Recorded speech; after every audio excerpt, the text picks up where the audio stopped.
ओम श्रीं वैष्णवी नमः। प्रिय भक्तजनों, सफला एकादशी के शुभ अवसर पर ग्यारस माता की कहानी। तो प्रेम से बोलिए एकादशी माता की जय हो। एक बार एक राज्य में एक राजा रहा करता था। राजा बहुत ही बुद्धिमान और बलशाली था। राजा सदैव अपनी प्रजा का बहुत अच्छे से ध्यान रखता था। प्रजा भी अपने राजा को बहुत पसंद करती थी। राजा की 2 बेटियां थीं। राजा अपनी दोनों बेटियों से बहुत प्रेम करता था। राजा की छोटी बेटी देखने में बहुत सुंदर और आकर्षक थी और राजा की बड़ी बेटी छोटी बेटी के मुकाबले थोड़ा कम सुंदर थी।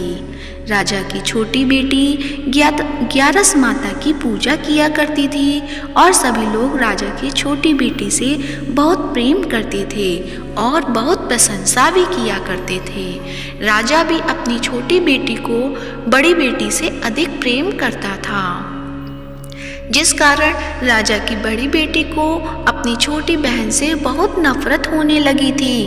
राजा की दोनों बेटियां जब बड़ी हो गईं, तब एक पड़ोस राज्य में रहने वाला राजकुमार राजा की बड़ी बेटी के लिए रिश्ता लेकर आया। लेकिन जैसे ही उस राजकुमार की नज़र राजा की छोटी बेटी पर पड़ी, तो वह राजकुमार राजा की छोटी बेटी पर आकर्षण हो गया और उससे पहली नज़र में प्रेम कर बैठा।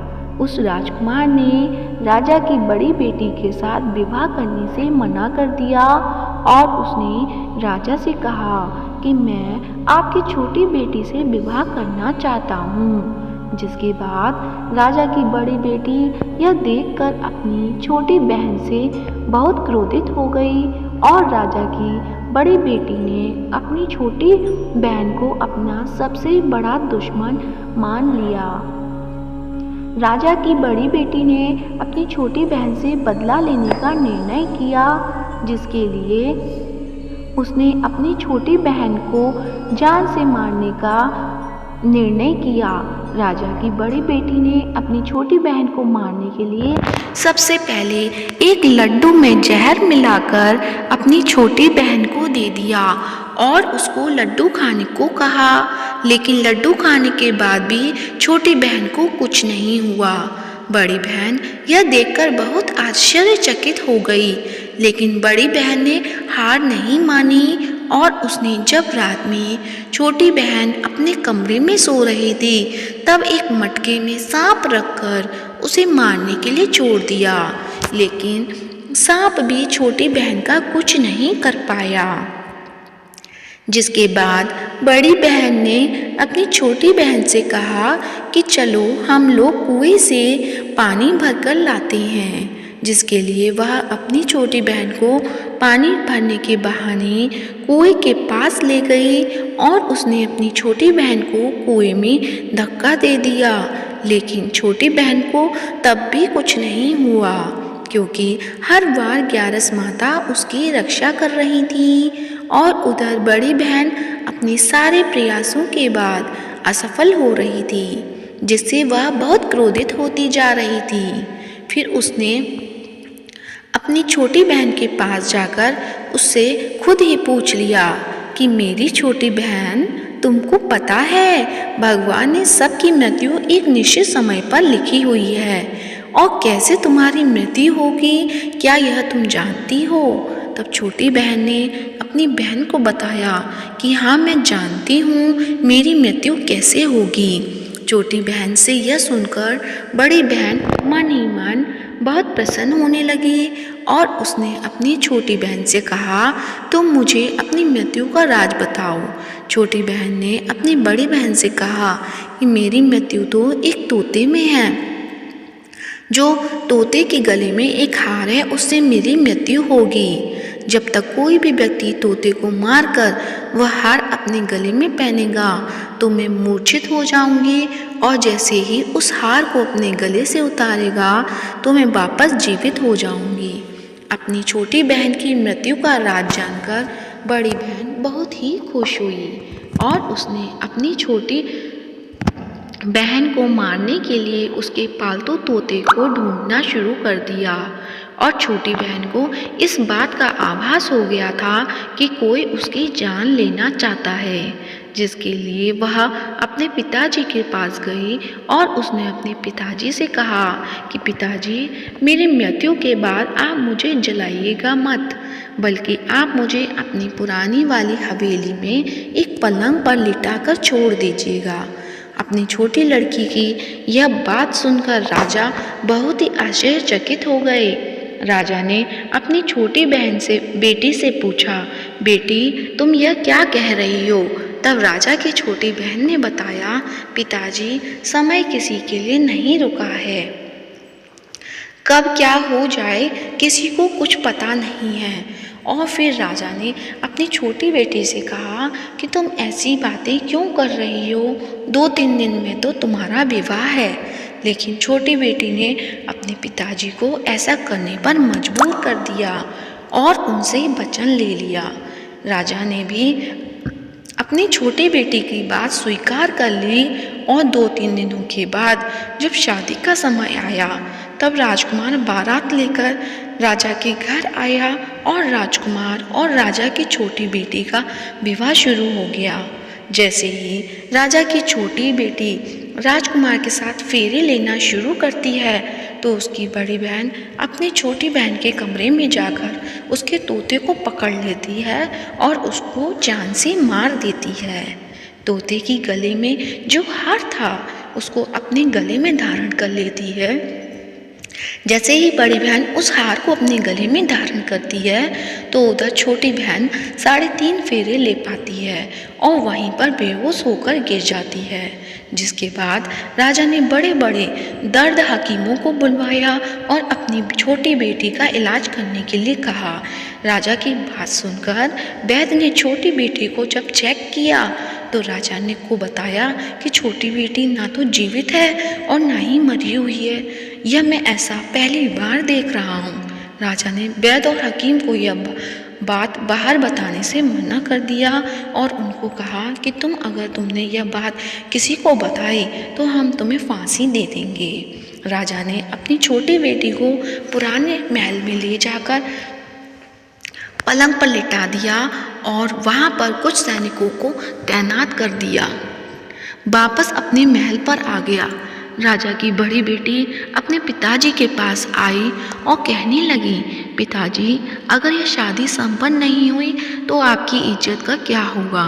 आप कहें तो मैं आपकी इज्जत बचाने के लिए राजकुमार से शादी करने के लिए तैयार हूँ।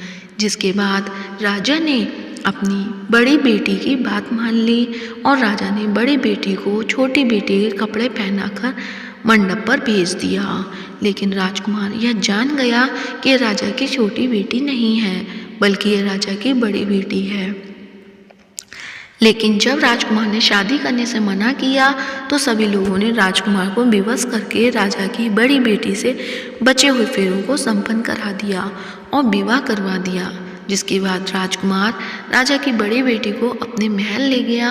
राजकुमार राजा की बड़ी बेटी से ना तो बात करता था, ना ही उसको पसंद करता था, ना ही उसके आसपास भटकता था और राजकुमार ने यह फैसला कर लिया कि वह अपनी प्रेमिका को ढूंढ कर रहेगा और ये जानकर रहेगा कि उसके साथ क्या हुआ। एक दिन राजकुमार अपने घोड़े पर सवार होकर राजा के पुराने महल के पास पहुंच गया, जहां पर उसने कुछ सैनिकों को देखा। महल के पास जाकर पहुंचकर राजकुमार जब महल को ध्यान से देखा तो वह समझ गया कि यह तो हमारे ससुर जी का महल है। तब राजकुमार ने सैनिकों से पूछा कि तुम लोग यहाँ क्या कर रहे हो? इस महल के अंदर उस पलंग पर कौन लेटा है? जिसके बाद सैनिकों ने बताया कि यहाँ पर राजा की छोटी बेटी लेटी है। यह सुनकर राजकुमार बहुत प्रसन्न हो गया और वह तुरंत अपनी प्रेमिका के पास पहुंच गया और उसकी सेवा करने लगा। जैसे ही रात हुई तो राजा की छोटी बेटी उठकर खड़ी हो गई। राजकुमार यह देखकर बहुत खुश हो गया और उसने अपनी प्रेमिका से पूछा कि तुम यहाँ क्या कर रही हो? तुम मेरे साथ मेरे घर चलो। राजा की छोटी बेटी ने राजकुमार को सारी बातें बता दी कि मेरी जान एक तोते में बसी थी और मैंने यह बात सिर्फ अपनी बड़ी बहन को बताई थी और मुझे पता है कि उसने ही मुझे मारने का प्रयास किया है। उसके पास एक हार है जिसको वह सुबह पहन लेती है और रात को उतार देती है।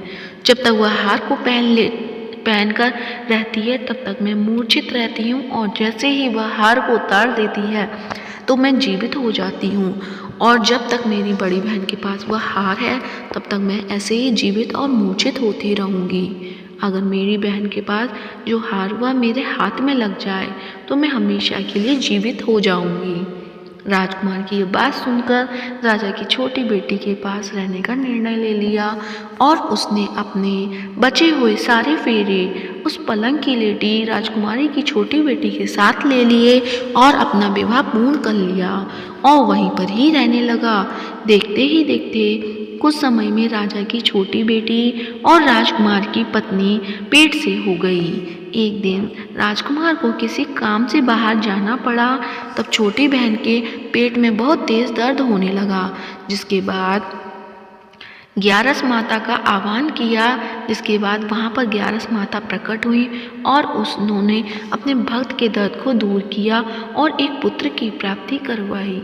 और वहीं पर अचानक से राजकुमार भी आ गया।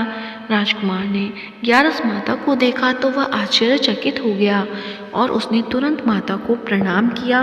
और ग्यारस माता ने राजकुमार से कहा कि जब तुम्हारा तो 5 वर्ष का बालक हो जाए तो तुम अपनी पत्नी का हार आकर इसके गले में डाल देना। और देखते ही देखते राजकुमार और राजा की छोटी बेटी का पुत्र 5 वर्ष का हो जाता है। तो राजकुमार अपने बेटे से कहता है कि बेटा, मैं कुछ काम से बाहर जा रहा हूँ, तुम अपनी माता का ध्यान रखना। और वहाँ से चला जाता है। राजा को बाहर निकलता देख बड़ी बहन के सैनिक देख लेते हैं और बड़ी बहन को जाकर सारी बातें बता देते हैं। जिसके बाद बड़ी बहन अपनी छोटी बहन के पुत्र को वहाँ से उठवा लेती है और उसको मरवा देती है। छोटी बेटी के पुत्र के 2 टुकड़े करवा देती है। पहला टुकड़ा चक्की के पास छिपा देती है और दूसरा टुकड़ा अपनी पलंग के नीचे रख लेती है। अब ग्यारस माता भिखारी का रूप लेकर आती हैं। एक भिखारी का रूप रखकर बड़ी बहन के पास चली आती हैं। जिसके बाद वहाँ पर भिक्षा मांगने लगती हैं। बड़ी बहन अपने नौकर से कहती है कि जाकर भिक्षा दे दो, लेकिन जैसे ही नौकर ग्यारस माता को भिक्षा देने के लिए आते हैं तो माता उन्हें मना कर देती हैं और कहती हैं तुम्हारी महारानी से ही भिक्षा लूँगी। इसके बाद बड़ी बहन स्वयं ही भिक्षा देने के लिए माता के पास आती है। तब माता एक बिल्ली का रूप लेकर उसके कमरे में चली जाती हैं और वहाँ पर छोटी बेटी के पुत्र के 2 टुकड़ों को आपस में जोड़ देती हैं और उसे जीवित कर देती हैं और फिर वहाँ से चली जाती हैं। राजकुमार अपने बेटे को लेकर अपनी पत्नी के पास जाता है और उसे कहता है कि तुम इसका ध्यान रखना। अगर तुम इस बच्चे का अच्छे से ध्यान रखोगी तो मैं तुमसे बात करूँगा। एक दिन राजकुमार अपने बच्चे से कहता है कि तुम अपनी मम्मी से उसके गले का हार मांग लो। जिसके बाद राजकुमार का लड़का अपनी मम्मी के पास जाता है और कहता है मम्मी, मुझे तुम्हारा हार चाहिए जो तुमने गले में पहन रखा है। ये सुनकर पहले तो बड़ी बहन बहुत क्रोधित होती है, पर उसको याद आता है कि राजकुमार ने कहा था कि अगर मैं इस बच्चे का ध्यान अच्छे से रखूँगी तो वह मुझसे बात करेंगे। जिसके कारण वह हार को उस बच्चे को दे देती है और वह तुरंत हार को ले जाकर अपने पिताजी को दे देता है। तभी राजकुमार अपनी बेटी को लेकर वहाँ से जाने लगता है और अपनी पत्नी से कहता है कि तुम हमारे लिए खाना बनाकर रखना, मैं शाम को आकर तुम्हारे साथ खाऊंगा। और वह अपने बेटे को लेकर वहाँ से चला जाता है। जिसके बाद वह राजा के पास जाता है और उनको सारी बातें बता देता है। राजा अपनी बड़ी बेटी की यह करतूत सुनकर बहुत क्रोधित होते हैं और अपनी परवरिश पर ही दोष देने लगते हैं और राजकुमार को अपनी छोटी बेटी के साथ रहने के लिए आदेश देते हैं। तो ये थी ग्यारस माता की कहानी। प्रेम से बोलिए एकादशी माता की जय हो। अब सुनते हैं एकादशी माता की आरती। ओम जय एकादशी माता, मैया जय एकादशी माता। विष्णु पूजा व्रत को धारण कर शक्ति मुक्ति पाता। ओम जय एकादशी माता। तेरे नाम गिनाऊं देवी भक्ति प्रदान करनी। गण गौरव की देनी माता शास्त्रों में भरनी। ओम जय एकादशी माता मार्गशीर्ष के कृष्ण पक्ष की उत्पन्ना विश्वतारिणी जन्मी। शुक्ल पक्ष में हुई मोक्षदा मुक्ति दाता बन गई। ओम जय एकादशी माता पौष के कृष्ण पक्ष की सफला नामक है। शुक्ल पक्ष में होए पुत्रदा आनंद अधिक रहे। ओम जय एकादशी माता नाम षटतिला माघ मास में कृष्ण पक्ष आवे। शुक्ल पक्ष में जया कहावे विजय सदा पावे। ओम जय एकादशी माता विजया फागुन कृष्ण पक्ष में शुक्ला आमल की। पाप मोचनी कृष्ण पक्ष में चैत्र महाबल की।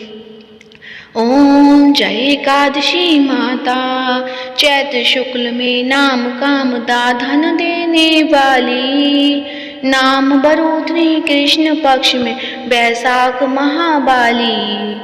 ओम जय एकादशी माता शुक्ल पक्ष में होए मोहिनी अपरा ज्येष्ठ कृष्ण पक्षी। नाम निर्जला सब सुख करनी शुक्ल पक्ष रखी। ओम जय एकादशी माता योगिनी नाम आषाढ़ में जानो कृष्ण पक्ष करनी। देवशयनी नाम कहायो शुक्ल पक्ष धरनी। ओम जय एकादशी माता कामिका श्रावण मास में आवे कृष्ण पक्ष कहिए। श्रावण शुक्ला होए पवित्रा आनंद से रहिए। ओम जय एकादशी माता अजा भाद्रपद कृष्ण पक्ष की परिवर्तनी शुक्ला।